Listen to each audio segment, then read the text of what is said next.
بسم اللہ الرحمن الرحیم وَأَقِیمُوا الصَّلَاةَ وَآتُوا الزَّکَاةَ وَیُقِیمُونَ الصَّلَاةَ۔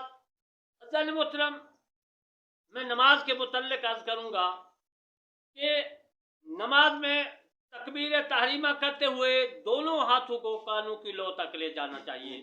یہ احناف کا عقیدہ ہے، ان کا قول ہے، اور امام شافعی رحمۃ اللہ علیہ فرماتے ہیں اور ان کی جماعت کا قول ہے کہ تکبیر تحریمہ کہتے وقت ہاتھوں کو کندھوں تک اٹھانا چاہیے۔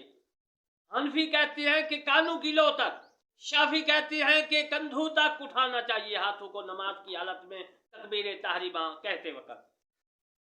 ایک مسئلہ۔ دوسرا مسئلہ میں عرض کروں گا کہ نماز میں ہاتھ ناف کے نیچے باندھنے یہ سنت ہے، اور دوسری جماعت ہے وہ کہتی ہے کہ نماز میں سینے پر دونوں ہاتھ رکھنے چاہیے، باندھنے چاہیے۔ پہلے میں آپ کو یہ عرض کروں گا، یہ مسئلہ سمجھاؤں گا حدیث پاک سے اور فقہاء کرام کی اقوال احناف کی طرف سے کہ نماز میں تکبیر تحریمہ کرتے ہوئے دونوں ہاتھوں کو کانوں کی لو تک لے جانا چاہیے۔ میرے دوستوں بزرگوں، ابو داؤد شریف میں حدیث موجود ہے، میری تفسیر جلد اول صفحہ نمبر 64 میں ابو داؤد شریف کی میں نے لکھی ہے، اس کا ترجمہ عرض کر دیتا ہوں کہ حفص بن عمر نے شعبہ سے، قتادہ سے، یہ نصر بن عاصم سے روایت کرتے ہیں کہ حضرت مالک بن حویرث رضی اللہ تعالیٰ عنہ نے فرمایا کہ میں نے رسول کریم صلی اللہ علیہ وسلم کو دونوں ہاتھوں کو اٹھاتے دیکھا ہے جبکہ تکبیر تحریمہ کہتے اور جب رکوع کرتے اور جب رکوع سے سر اٹھاتے یہاں تک کہ وہ کانوں کی لو تک پہنچ جاتے۔ یہ حدیث بخاری شریف میں موجود ہے۔ اس حدیث سے یہ ثابت ہوا کہ نماز شروع کرتے ہیں تکبیر تحریمہ ہم جب اللہ اکبر کہتے ہیں تو ہاتھ کانوں کی لو تک لے جانا چاہیے۔ اس حدیث سے یہ ثابت ہوا، یہ بخاری کی حدیث ہے۔ میرے دوستو، اب آپ کو پتہ چل گیا کہ بخاری شریف میں یہ ثابت ہے کہ ہاتھوں کو کانوں کی لو تک لے جانا چاہیے جبکہ تکبیر تحریمہ کرتے ہوئے۔ حضرت براء بن عازب رضی اللہ تعالیٰ عنہ سے روایت ہے کہ رسول کریم صلی اللہ علیہ وسلم جب نماز کی ابتدا کرتے یعنی شروع کرتے تو اپنے ہاتھوں کو کانوں تک اٹھاتے اور پھر ایسا نہیں کرتے تھے۔ یعنی اس حدیث سے ایک تو یہ ثابت ہو گیا کہ رسول اللہ صلی اللہ علیہ وسلم جب نماز پڑھتے تکبیر تحریمہ کرتے، شروع نماز کرتے، ابتدا کرتے، دونوں ہاتھوں کو کانوں کی لو تک لے جاتے، پھر اس کے بعد ہاتھ کانوں تک یا کندھوں تک نہیں لے جاتے، یعنی رفع یدین نہیں کرتے تھے۔ اس حدیث سے دو مسئلے ثابت ہوئے، ایک کانوں کی لو تک ہاتھ لے جانا چاہیے، دوسرا جو ہے تکبیر تحریمہ کے وقت ہاتھوں کو کانوں کی لو تک لے جانا چاہیے، پھر جو ہے عزیزان محترم ایسا نہیں کرنا چاہیے۔ اب میں آپ کو حدیث پاک سے جو ہے روشناس کرتا ہوں کہ اس حدیث جو میں عرض کروں گا اس میں کیا ہے۔ ابو داؤد اور دارقطنی کی حدیث میں نے عرض کی ہے کہ حضرت ابو ہریرہ رضی اللہ تعالیٰ عنہ نے فرمایا کہ رسول کریم صلی اللہ علیہ وسلم جب نماز شروع کرتے تو آپ نے دونوں ہاتھوں کو اونچا کرتے کر کے اٹھاتے۔ یہ حدیث ابو داؤد میں بھی موجود ہے اور طحاوی شریف میں بھی موجود ہے۔ حضرت انس رضی اللہ تعالیٰ عنہ کا بیان ہے کہ میں نے رسول کریم صلی اللہ علیہ وسلم کو دیکھا کہ آپ صلی اللہ علیہ وسلم نے تکبیر پڑھی اور اپنے انگوٹھے اپنے کانوں کے برابر کیے۔ حاکم اور بہقی میں یہ حدیث موجود ہے۔ اس حدیث سے بھی ثابت ہوا کہ ہاتھوں کو جو ہے کانوں کی لو تک لے جانا چاہیے۔ یہ حدیث جو ہے جن محترم بتا رہی ہے کہ کانوں کی لو تک ہاتھوں کو لے جانا چاہیے۔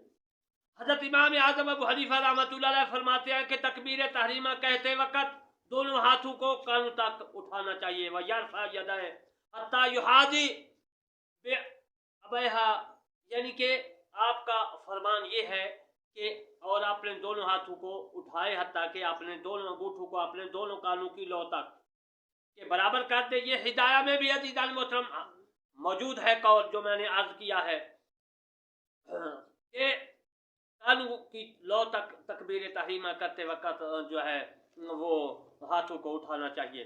یہ احناف کا جو عقیدہ ہے، قول ہے، وہ حدیث پاک جو میں نے عرض کی ہے ان کے مطابق ہے۔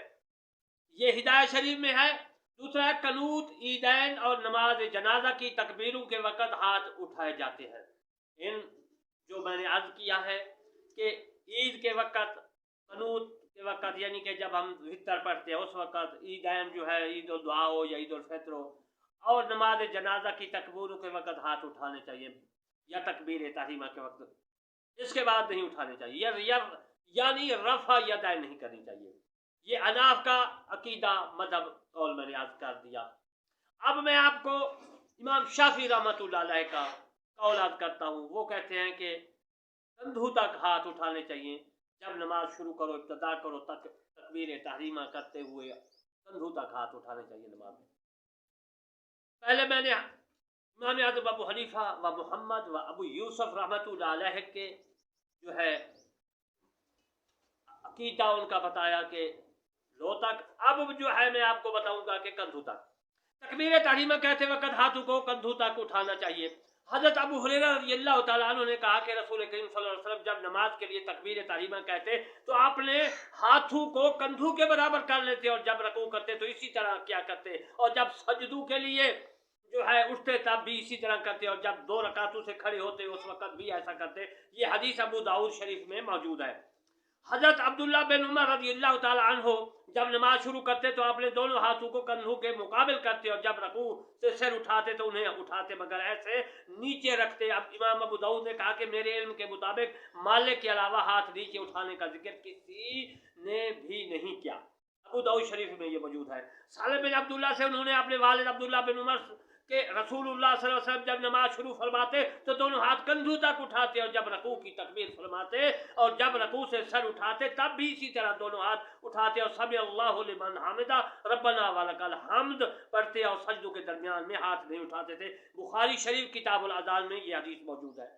محمد بن عمر عطا ابو حمید سعدی رضی اللہ تعالی عنہ جو ہے رسول اللہ صلی اللہ علیہ وسلم کے 10 صحابہ کے پاس تشریف فرما تھے، جن میں ابو قتادہ بن ربی بھی موجود تھے۔ ابو حمید نے فرمایا کہ میں رسول اللہ صلی اللہ علیہ وسلم کی نماز کو تمام لوگوں کے جو ہے زیادہ میں جانتا ہوں۔ آپ جب نماز کے لیے کھڑے ہوتے پھر کندھوں تک ہاتھ اٹھاتے اور اللہ اکبر کہتے، جب رکوع کا ارادہ کرتے تب بھی کندھوں تک ہاتھ اٹھاتے، جب سمع اللہ لمن حمد کہتے تب بھی کندھوں تک ہاتھ اٹھاتے اور سیدھے کھڑے ہو جاتے، اور جب دوسری رکعت کھڑے جو ہے رکعت سے کھڑے ہوتے تب بھی کندھوں تک ہاتھ اٹھاتے۔ یہ ابن ماجہ میں حدیث موجود ہے۔ عبید اللہ بن ابی رافع حضرت علی رضی اللہ تعالیٰ عنہ سے فرمایا کہ رسول کریم صلی اللہ علیہ وسلم جب فرض نماز کے لیے کھڑے ہوتے تکبیر تحریمہ کہتے اور کندھوں تک ہاتھ اٹھاتے، رکوع میں جاتے وقت بھی ایسا ہی کرتے، اور رکوع سے اٹھتے وقت بھی، اور جب دونوں سجدوں کے اٹھتے تب بھی ایسا کرتے۔ یہ حدیث ابن ماجہ میں موجود ہے۔ حضرت امام شافعی رحمۃ اللہ علیہ اور حضرت امام احمد رحمۃ اللہ علیہ کے نزدیک کندھوں تک ہاتھ اٹھانا چاہیے۔ والمرأۃ ترفع یدیہا ھذا منکبہا صحیح لانہ اسطر بہا۔ ہدایہ میں عزیز المحترم بات موجود ہے، اور عورت اپنے دونوں ہاتھ کندھوں تک کے برابر اٹھائے، یہ صحیح ہے کیونکہ یہ طریقہ عورت کے واسطے زیادہ جو ہے عزیز المحترم جو ہے پردے کا ہے۔ اناف اسی پر عمل کرتے ہیں کہ عورتیں جو ہے کندھوں تک ہاتھ اٹھائیں، مرد کانوں کی لو تک۔ آپ نے سمجھ لیا مسئلہ کہ امام اعظم ابو حنیفہ رحمۃ اللہ علیہ فرماتے ہیں کہ نماز کی ابتدا میں تکبیر تحریمہ کے وقت صرف ہاتھ اٹھانے چاہیے کانوں کی لو تک، اور امام شافعی امام احمد رحمۃ اللہ علیہ فرماتے ہیں کہ نماز میں جو ہاتھ ہیں وہ کندھوں تک اٹھانے چاہیے۔ امام اعظم ابو حنیفہ رحمۃ اللہ علیہ اور حنفی کہتے ہیں کہ عورتیں جو ہیں وہ کندھوں تک ہاتھ اٹھائیں، مرد جو ہیں وہ کانوں کی لو تک ہاتھ اٹھائیں۔ کندھوں تک ہاتھ اٹھانا عورتوں کو لیے پردہ کی وجہ سے ہے، حیا کی وجہ سے ہے، اور جو حنفی کہتے ہیں کہ نماز میں جو ہے ہاتھ لو تک کانوں کی لو تک اٹھانے چاہیے، وہ کہتے ہیں کہ کندھوں والی جو حدیث ہے کہ کندھوں تک ہاتھ اٹھانے چاہیے اس پر بھی ہم عمل کر لیتے ہیں، اور اس کے بعد جو ہے کانوں کی لو تک جو ہمارے ہاتھ جاتے ہیں، دونوں حدیثوں پر عمل ہو جاتا ہے، ہم کو دوہرا ثواب ملتا ہے۔